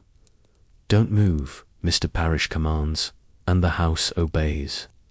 Nora and Albie reach her at the same time, one on each side, a human brace. She laughs because the alternative is to cry, and it comes out thin, like tea brewed twice. Set me, Maggie says, and sits 2 steps lower, pale as plaster. Hands check bones, one after another, the way you check Chinano cracks. Fool. Mrs. Hale scolds, voice lined with fear she won't admit. Edges, Maggie manages, even now, even scolded. I forgot the edge. Then you've remembered it, Mr. Parrish says, an answer so rare from him that everyone looks up, surprised to see mercy on his face. Work pauses. Girls drink water without hiding it. The latter is moved as if it has sinned. Nora is discovered, mending a nick in a damask napkin with stitches small as apologies. Margaret watches her hands from the dressing room doorway and nods. You make your work disappear. That is the highest art and the lowest pay. She hesitates, measuring her words the way she measures ribbon. When I go, there will be a hole to fill someday. Not immediately, but holes are filled. If you want to learn the hems they cannot see, come in the evenings. I am not a school, but I remember my own beginning. The offer is a rope thrown from a ship you didn't know you could swim to. Nora says, yes, the way you say amen. She learns that night how to roll a hem so fine it catches light more delicately than a spider's web. She learns hair how to read it like a paragraph, where it wants to fall, where it resists, where pins must be conspirators rather than policemen. She learns jewelry how to clean without stealing luster, how to clasp a necklace with fingers that can be seen and not felt. Spring pushes the city's smell indoors, mud, horse, yeast from bakery doors, a confusion of water and stone. Jacob brings in forced hyacinths, and the kitchen sneezes as one body. Clara's friends leave calling cards with edges that look sharp enough to cut. The parlour collects names like stamps. Mr. Winthrop talks of a summer place salt, air, and lawns that will need a skeleton staff. Skeleton, Nora thinks, is a perfect word. What holds a body upright when everything else leaves? Between mornings of dust wars and evenings of hems, she writes another letter home. 10 sentences she will edit in her head during scullery work, until they say exactly and only what will let her mother sleep. I am well. The work is heavy. My back is stronger. There is talk of a better place for me soon. I send part of my wages. I keep my hands safe. The city is a map I am learning to read. The house has many rooms. I am finding doors. She folds the letter carefully, as if the creases themselves can carry hope, and licks the stamp with a ferocity that feels like a vow. Downstairs, a bell rings always, and she stands, stretching a back that has learned both iron and grace, and goes to fetch what someone wants to feel like their life is easy. It is not, but sometimes it looks as if it is, and sometimes, downstairs, someone makes it look that way and does not shatter doing it. That, Nora decides, is its own kind of inheritance. The ability to be the reason a room looks like a promise. Asterisk, the first time Nora carries a satin bodice across the landing, she understands what it means to hold someone else's future in your hands. One snare on a stair finial and a season's allowance might unravel into blame, and blame, in a house like this, rolls downhill faster than a dropped coin. Between Maid is a title that sounds like a hallway, which is fitting.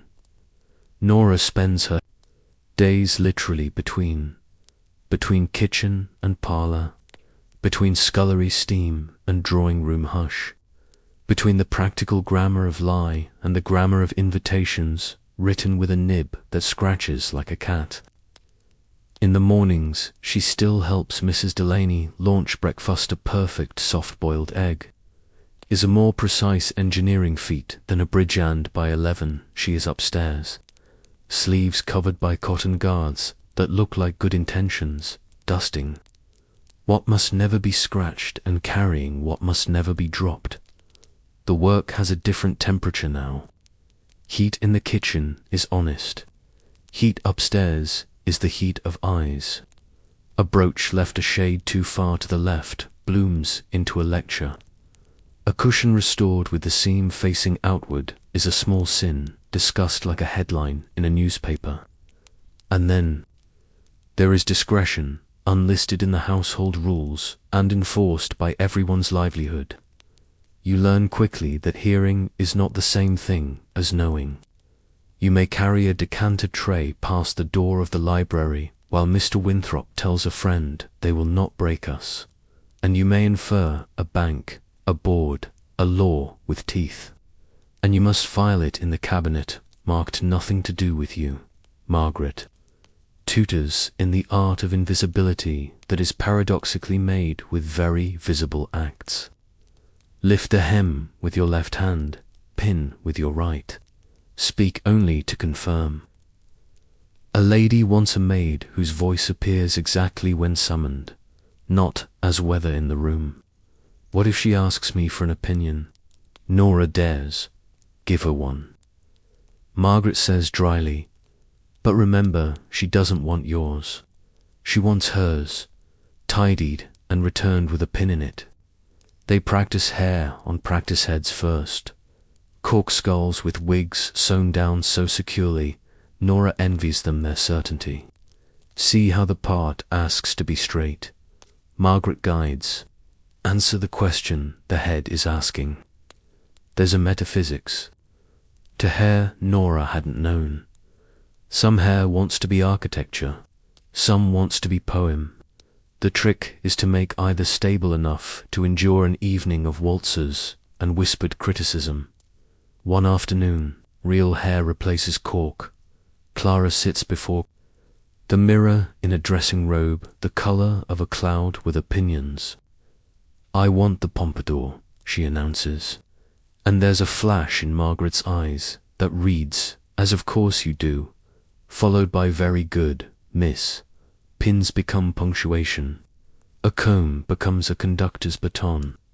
Nora's job is to hand things before they are asked for. By the third minute, she's in a rhythm. Lift, smooth, anchor. Breathe at the right moments so your breath does not make the candle waver. The finished head is a decree, soft at the temples, high at the crown. And Clara smiles, that exact smile ladies smile when the mirror says, "All will be well for 3." Hours between maid also means errands that require a face that won't bite back. Mrs. Hale sends Nora to the dressmaker, with a bodice to be taken in a breath and a bill to be argued down $1. If she says $2.50 for the alteration, you say you'll tell Mrs. Winthrop she is most generous at $1.50. She will meet you at 2. Do not blink. Nora doesn't. She returns with the seam corrected and the price softened as if with a rolling pin, and Mrs. Hale nods, once sprays, in a dialect Nora is learning. There are stumbles. The first week, Nora nearly places a vase so the cut stems face the wrong way toward the fireplace instead of toward the conversation. It's Margaret's hand, light at her elbow, that redirects without humiliating. Flowers listen, she says later, when they are alone. Give them an ear to the room.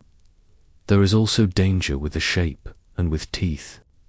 One evening, a guest wanders to near the service passage when the men have retired and the corridor is only a hush with the kind of dark jokes men tell themselves. He catches Nora's sleeve, the gesture, small enough to archive as clumsy, large, enough to turn into poison if you breathe it in. Before fear can write the next line, Mr. Parrish materializes with an apology polished to a mirror. "Beg pardon, sir. This way is most inconvenient. Allow me," and the hand on Nora's arm is air. Later, when the house has set itself for the night, he passes her near the silver safe and says, "You are between now. Do not ever be alone in the wrong between. It's not affection, it's policy. It feels a little like respect." The settlement house is the one place Nora is not between. There she sits squarely at a table and belongs to herself for an hour that seems to make more hours possible. Miss Bennet has them reading letters to the editor out loud. Nora stumbles over consolidation, and then takes it a piece at a time and arrives at the end with a flush that feels like a candle lighting from within. "Write a reply," Miss Bennet says. "Even if you never post it, learn the courage of your opinions." The reply, Nora writes, is neat and fierce and in pencil. She signs it only with initials. She folds it into her copybook like a smuggled treasure. In the laundry room, Lottie moves Nora up from sheets to shirts for the men whose collars are national borders. "Starch is law," Lottie intones. "Too little and the man wilts. Too much and he cuts his neck and blames me." They laugh, because laughing is cheaper than crying and almost as useful. Spring drifts into a room one day like someone opened a window in heaven. Jacob brings lilacs bracketed by thorns. The parlor blooms, and so do plans. Word trickles down. The family will go to Long Island for July and August. "We put a house on a train now," Mr. Parrish says, half joking, half not. The furniture has tickets. It is both comedy and choreography. Crates, linen bags with drawstrings, hat boxes, trunks. The packing of a life so that another life can look like leisure. Between demands, the same of Nora as scullery did everything but in new weights and textures. Her hands soften by degrees. The cuts on her knuckles are replaced by pinpricks that dot her fingers like constellations. Her back, which had learned a stoop of sinks, learns another posture straight, so hairpins do not fall out in a lady's crown when Nora leans to tie a shoe.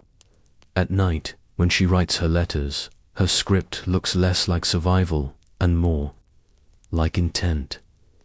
There's a moment late one evening in the dressing room when Margaret opens a velvet case and shows Nora a necklace on a bed of blue. Pearls like moons caught and domesticated. Count them, she teaches, out loud every time you take them out, every time you put them back. Count your breath while you do. Let both counts be correct. They count together. 1920 and Nora feels, just for a second, she is holding not jewels, but the household's heart. She snaps the case shut and hears what she hopes to hear. The soft click of something earned. A letter arrives from Ireland with a corner, rubbed thin by the journey. Her mother's hand is only a cousin to legibility, but Nora recognizes every loop. The farm's potatoes are steady, but the rent is not. The landlord's agent has a new hat. The priest says the world is changing, and then he sighs. Your brother, the letter says, is a bright one. If there was a way. Nora reads that line 3 times, knows what it asks without seeing the question mark, and starts a new sum on the margins of her pay.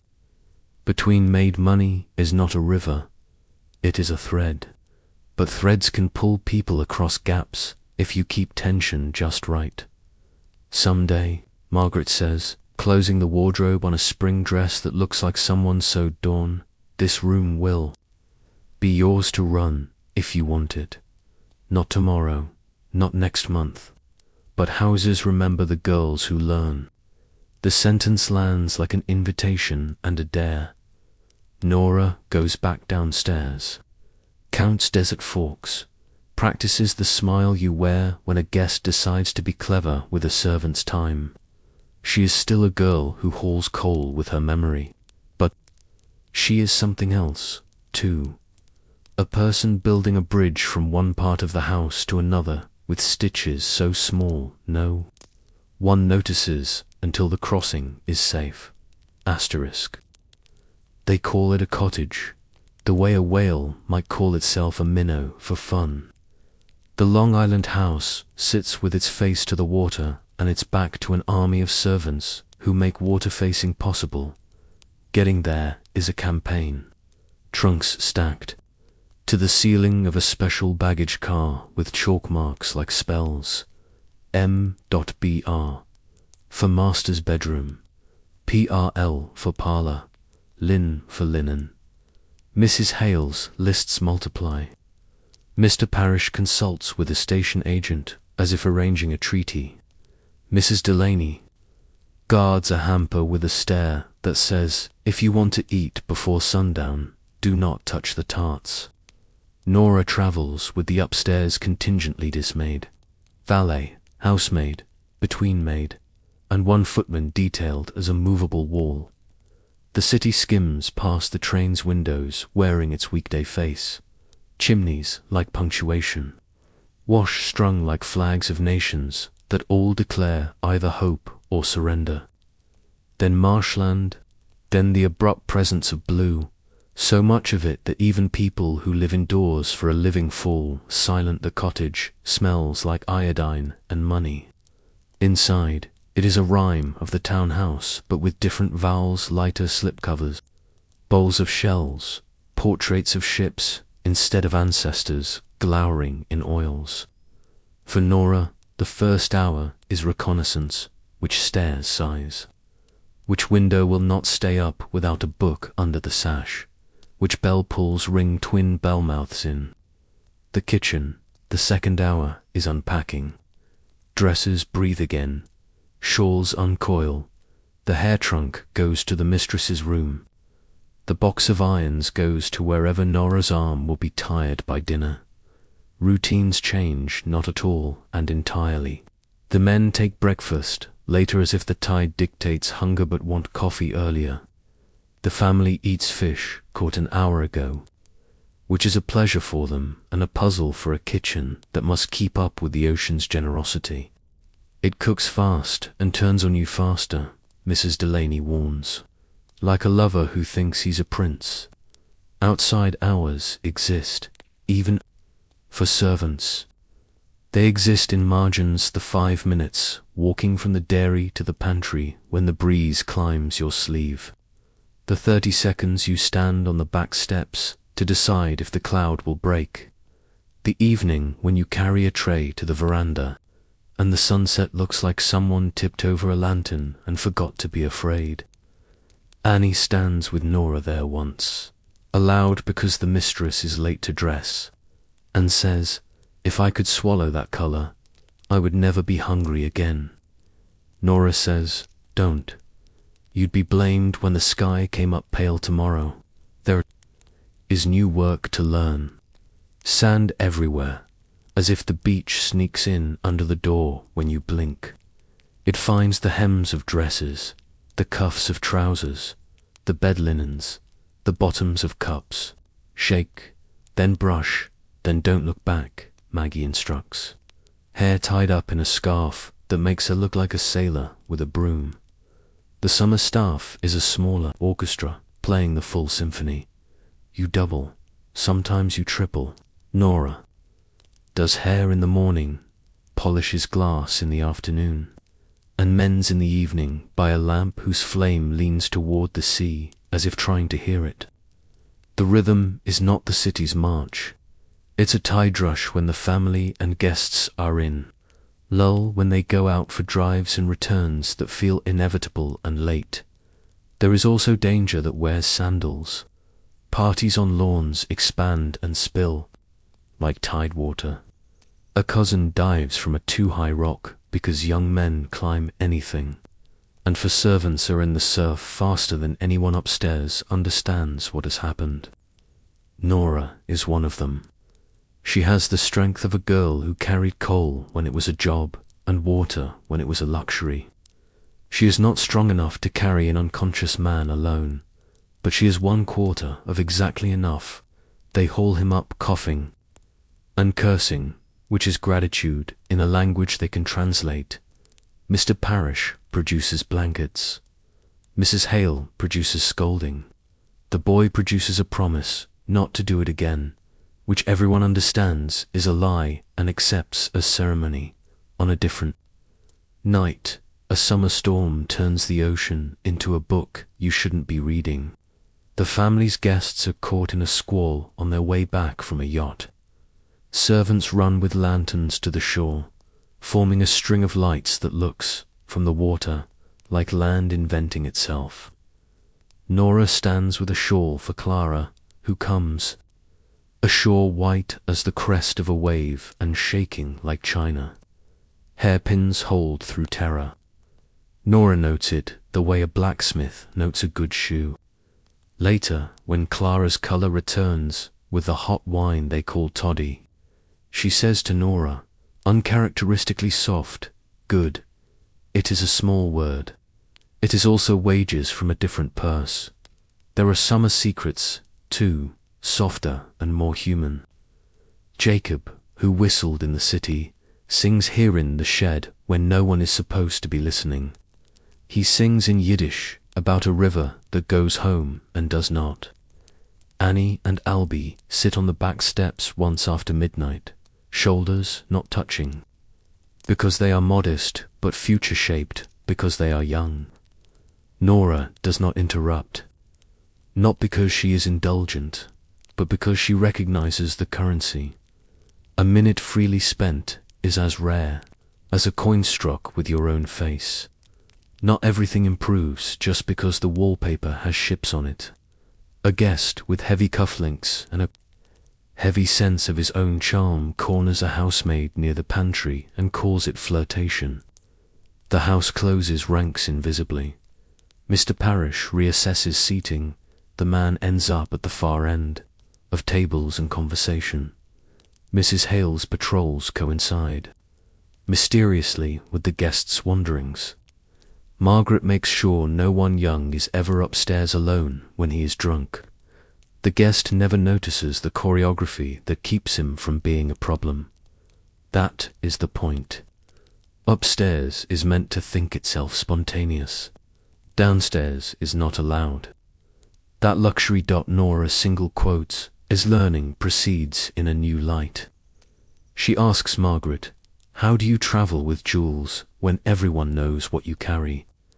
Margaret looks toward the sea as if to ask it for a better answer than habit. "You carry them like onions," she says at last, "in a basket on top, obvious and ridiculous. The thief looks for locks. He misses the obvious. They try it once, and even Mr. Parrish laughs when the case of pearls rides in a wicker basket. Lined with lettuces, you have the soul of a smuggler," he tells Margaret, which coming from him is almost a compliment. On Sundays, the little chapel near the dunes fills with fishermen, washerwomen, one or two ladies in white who believe. God likes white, and a cluster of servants with hands that look like work.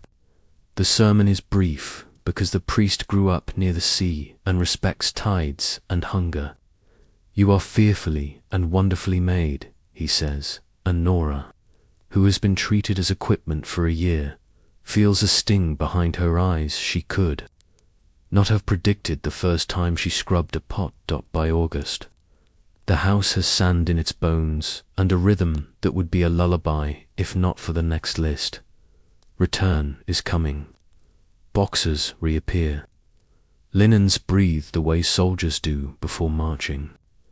Nora, in the attic room at the cottage that is just warm enough and just good enough at trapping the sound of the sea to make sleeping feel like a kindness, writes a letter to her mother that says, "I have seen a different blue. I have put my feet in the water at night and thought perhaps all oceans are one.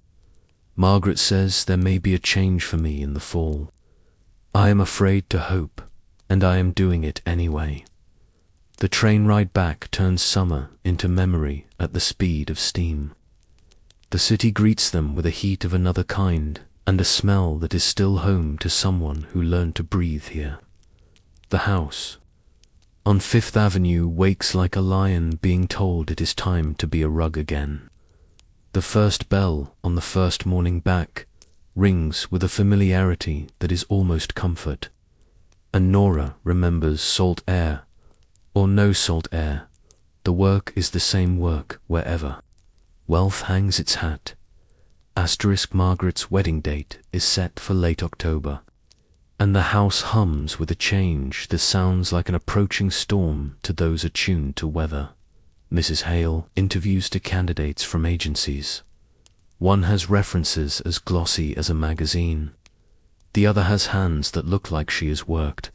For a living, the glossy one is French and brings words like chignon, as if no one in America has ever piled hair high. The other is quiet and competent, and poor in the way competence often is. Watch them both.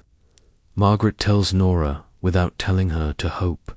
Learn from either. Outwork each. Learning does not save you from being considered invisible. During the first trial, the French maid adjusts Clara's hair with theatrical flourishes and less regard for pins than for her own wrists. The shape is pretty. It is not anchored for the waltz. Margaret says nothing. Later, when Clara returns, with hair fallen into a romantic chaos that is not on purpose, Margaret puts Nora behind the chair, and they repair the failure in 5 minutes with sixpence and a patience born of kitchens. There, Clara says, to her reflection, not to Nora, better. Praise, like rain, falls where it falls. Then comes the night that will either argue for Nora or end the argument. It is a reception meant for photographs in the society columns, a benefit for an orphanage, which is both genuine charity and a ladder for names that want to appear alongside. Virtue, the house is full of borrowed flowers and borrowed attention. The gown Clara will wear has a bodice that behaves like an idearite, looks right until touched. Margaret has spent a week muttering about the dressmaker's scenes at 5 o'clock. The maid from the agency falls ill in a way that is either genuine or convenient. Headache, nausea, a feint very nearly performed. She is sent home because no one will risk contagion in a house whose calendar costs more than a street. At 5:10, Mrs. Hale says, in a voice so calm it sounds like stone, "Nora, you are in." In is a battlefield. The dressing room becomes a field hospital for egos and silk. The bodice gapes in a place bodices never should. The sash refuses to lie like a promise. The hair must be both new and not experimental. The jewelry must be both enough and not vulgar. Nora's hands, which shook once when she lifted a copper pot too full of boiling water, are steady now. Margaret watches, silent as a wall, as Nora pins, then breathes, then pins again, sending the line of the gowns back into a curve that would make an architect want to sketch. "Brush," Margaret says. "Brush," Nora echoes, and the brush is in her hand. She lifts the front pieces, smooths the crown, brings volume without height, pins in a way that secures without shouting, "I am secured." Clara watches her own face, not theirs. "The tiara," she says, but low, low, Nora repeats, and the tiara sits where it looks accidental, which is the highest art. At 6, the clasp on the pearls argues with the thread of Nora's glove. She counts out loud 18, 19, 20 and the last pearl slides into place as if the necklace had always been on Clara's throat. "Fine," Clara breathes. It is not a compliment you can bank. It is something else, permission to breathe. Downstairs, the charity event becomes a river. Names in print glide past names in print.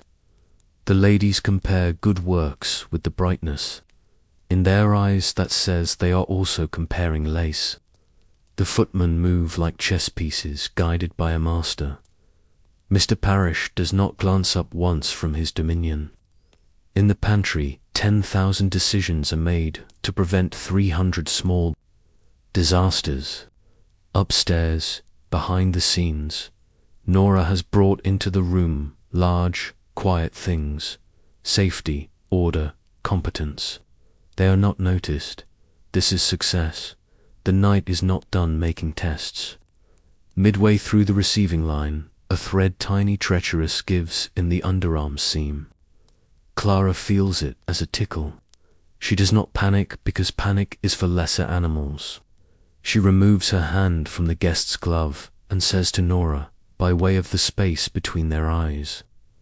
Now, in the retiring room, Nora kneels with a needle so fine it more often draws blood than thread, and she mends invisibly while Margaret keeps up a soft patter of nothing in a voice that could calm a horse. "There," Nora says at last, which is both a completion and a prayer. They send Clara back out into the lights, seam whole, face serene.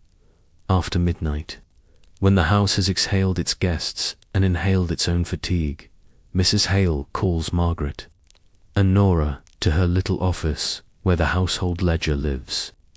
The room smells like ink and restraint. Mr. Parrish is already there, hands folded in a way that means all judgments are provisional until his say-so. "Margaret will leave us in 3 weeks. Mrs. Hale begins, as if this is news, which it is not. "I will hire a lady's maid from outside for the present. An experienced one." The sentence lands like a damp sheet, heavy, cooling, hard to push aside. However, she continues, this evening proved something else. Nora has the hands and the nerves. She will be listed as under lady's maid. She will assist. She will be trained. Wages to $6. If, by the end of the season, she proves able to manage on her own, the position will be hers. Is this understood? Nora's yes is a simple word with a cathedral behind it. Back in the servants' hall, Maggie puts a cup of tea in Nora's hand and says, "You are sitting, and no one will argue with me about it." Annie kisses Nora's forehead as if the evening had been an illness survived, which in a way it was. Mr. Parrish passes, pauses, and then, in an extraordinary departure from his species, says, "Good work." He does not slow enough to be thanked. None is required at the settlement house. Miss Bennet reads Nora's latest exercise with an expression she tries to make neutral and cannot. "You argue now," she says, "not just describe. That is the difference between a letter and a voice." She urges Nora to keep her copybook. "Someday you will need to remember who you were when you did not know you would become who you are. The city outside is cold enough to make breath visible. Men march at noon for wages that match the price of bread. Women march on a different day for hours that do not steal their children's childhoods. Nora cannot march. She is at a sink, a stove, a dressing table, but she keeps the dates in her head as if they were holy days. She buys a paper with money that hurts and reads out loud to Annie by candle. They say we are the engine. They say they will drive us until we break. Annie says, then we will be the rails, which does not make sense and makes a kind of sense that matters more. Margaret's wedding day arrives with a ribbon on it. The staff gives her a teapot, purchased by subscription and hope. She cries, the way good women do by blinking a lot and pretending to be annoyed about dust. Before she leaves, she takes Nora's hands and turns them palm up. The old scars have faded to memory. The pinpricks speak their own constellation. Take care of these, she says. They will feed you. She kisses Nora's cheek without worrying whether it is a breach of the order of things, and goes down the steps on the arm of a man who can build a door and hang it straight. That night, the dressing room is Nora's. The keys to the jewel drawers are not in her keeping yet, but the hair trunk is hers to tend, the cosmetics hers to arrange, the little scissors that cut threads hers to misplace and find again with terror. She hangs her apron behind the wardrobe and looks at the room with a new kind of responsibility. It looks back and says, we remember who owns us. Asterisk, the house recognizes new ranks with rituals of cruelty and care. On Nora's first morning as underladis, Mrs. Hale says only, do not be late.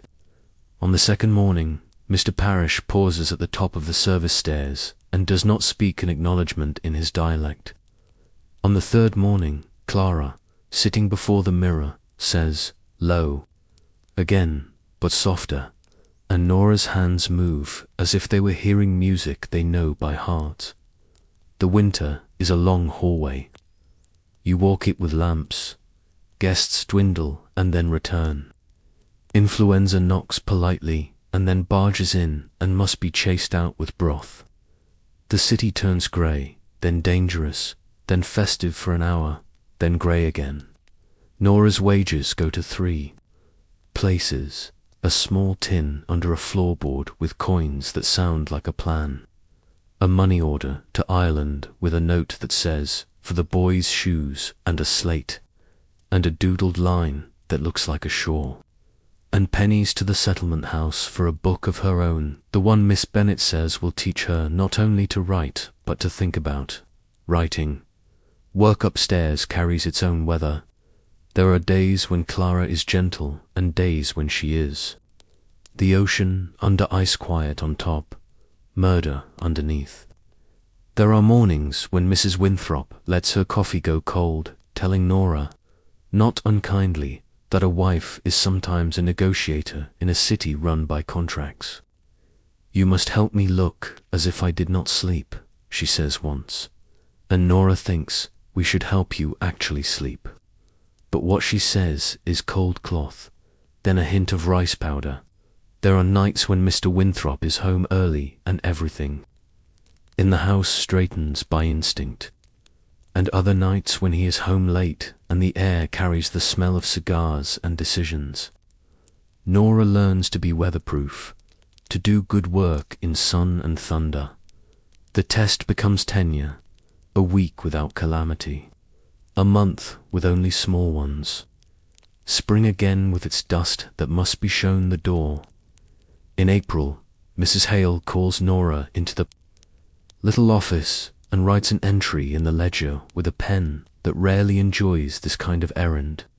Lady's maid, she says, then adds, as if pinning the title to a bodice, at $7 monthly. It is not a fortune, it is the difference between drowning and treading. You earned it, she adds, and the words are so rare from her mouth that the room changes temperature. What do you do when the door you've knocked on opens? You step through without apologizing for the handprints you left on the paint. Nora sets terms that are both modest and revolutionary for a girl who was scrubbing pans with Lie 18. Months ago, Thursday afternoons, she asks, kept? Mrs. Hale considers, then nods. So long as the mistress is not entertaining. That is fairness in a house like this. And if I may have a key to the jewel drawers, she ventures heart in her throat. Mrs. Hale does not blink. Mr. Parrish holds keys. You may sign them in and out. It is a system.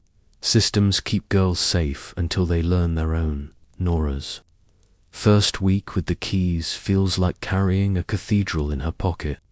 She counts pearls out loud when she takes them and counts them back when she returns them, breath-matching numbers because Margaret taught her to tie safety to rhythm. She mends a hem on a Worth gown so invisibly the dress forgets it was ever torn. She writes invitations with a hand now almost pretty and addresses boxes to dressmakers who have learned to listen when this house whispers outside the house. The city attempts to change itself. Workers crowd a square. The police crowd them back. The papers say one thing in the morning and another in the afternoon. The settlement house holds meetings where women talk about wages and windows, and how long a girl should stand without collapsing. Nora listens always politely, always with the caution of someone who lives where watching eyes are wages and, then writes at night in her copybook, a sentence she will someday be brave enough to say aloud. Dignity is not a luxury good, she sends. For her brother, it is a sentence that costs an ocean. First, the letter to a cousin of a cousin who knows a ship's agent who does not cheat. Second, the money order that eats 2 months of savings and does not consume resolve. Third, the prayer lit in a church where wax costs pennies and hope costs more. When the reply comes booked for June, Nora sits on the back steps and puts her face in her hands, not to cry but to persuade her heart to slow. Annie finds her there and drapes an arm round her shoulders. We will make him a bed, Annie says. We will teach him how to keep keys. At home, Mrs. Delaney plays at gruffness and fails. We'll have a boy underfoot, she says, pretending annoyance as she stirs a sauce that would make a Paris chef confess. She sets aside a slice of bread that is more butter than bread and says, for your celebration, eat. Mr. Parrish grunts in what may be his language for approval. Maggie dances a mock waltz with a broom, dipped as if by account. The house continues to grind the way houses grind, and somehow a little joy fits between the cogs and does not break. The day he arrives, Nora cannot go to the pier.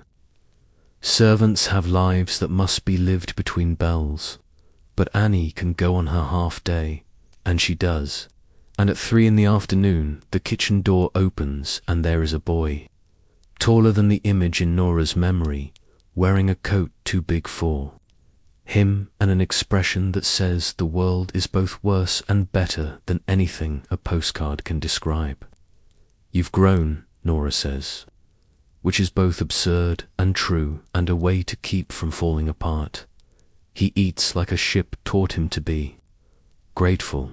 He sleeps in an attic that remembers 3 girls, then 2 girls and a boy, then what families do, make rooms out of air. He learns the bells. He learns the stairs. He learns the word sir without losing the word sister. At night, he asks about the ocean in a whisper, though it is behind him. It was big, he says, which is a child's summary and a philosopher's conclusion. Summer returns, and with it the cottage and the moving circus that is wealth on holiday. This time, Nora goes as lady's maid, not as someone being tried out. Her kit is packed like a soldier's: pins, combs, brushes, salves, needle case, the little clamp that holds a bodice while you breathe. She rides in the same car as the hare, trunk, and feels something like commander, small jurisdiction, but hers. On the veranda, in late July, Clara asks a question out of nowhere, as women sometimes do when the horizon makes them kinder. Do you miss home? Nora could say 100 things. Instead, she says, honest and careful, some nights when the wind is from the west, some mornings not at all. Clara nods, perhaps relieved to find that servants can be complicated without being seditious. She says, almost to herself, I miss being a person before people decided who I was. Nora wants to offer comfort in a sentence that doesn't land like presumption. She says only, I can pin your hat so it won't mind the wind. It is not consolation, it is help. Sometimes those are cousins. The year turns a page again. Autumn holds out apples and colder truths. Mrs. Hale grows a hair softer and tries not to. Mr. Parrish teaches Nora how to read a guest list like a threat assessment. Maggie saves her knees by training a younger girl and calls it wisdom born of pain. Annie and Albie walk out together on Sundays with hands not touching and futures intertwined like rope. Nora keeps writing. Not just letters to Ireland now, but notes to herself, the beginnings of a small manual no one asked her to compose. How to make a crown stay 3 hours. How to listen without becoming furniture. How to say no without being heard saying it. How to count pearls and blessings without losing either. She hides the pages in a book of sermons no one ever borrows. Someday, she thinks, there will be a girl with hands like hers and hope like hers, and she will hand the girl these pages and say, this is how we did it when it was both worse and easier. And you listening in your warm room, the light on your phone soft as lamplight. The mattress made by hands you will never meet. This is where the story brings you to its quiet door. The Gilded Age has ended in the history books, but its architecture remains in the bones of cities and in the habits of hearts.